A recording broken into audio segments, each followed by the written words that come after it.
বন্ধুরা আজকে কি কি রান্না হয়েছে চলো একবার দেখিয়ে নিই। এই যে সাদা ভাত একদম ধোয়া হচ্ছে, গরম গরম ভাত। আর আজকে যেহেতু মঙ্গলবার ডাল তো করতেই হবে। এখানে আছে এই যে দেখছো মটরের ডাল, আর আছে তোমার এখানে এটা হলো তোমার ধনেপাতা বাটা, কাঁচা তেল আর লেবু রস চিপে দিয়েছি, মিক্স করে নিলে হবে। আর এটা কাল রাতে আলুর দম করেছে, একটু রয়ে গেছে তাই ফ্রিজ থেকে বার করে গরম করে নাও। এটা একমাত্র আমি খাবো, মেয়েরা কেউ খাবে না। আর এটা আছে এই যে দেখছো ছোট্ট ছোট্ট করে করে নিয়েছি তোমার পনির পকোড়া।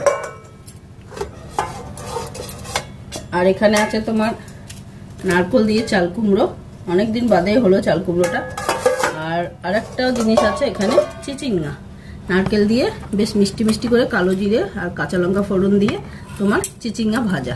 তো খুব ভালো লাগে খেতে। তো আজকের মেনু তোমাদের কার কার পছন্দের অবশ্যই জানাবে। তাহলে চলো তাড়াতাড়ি খাওয়া দাওয়া করে নিই।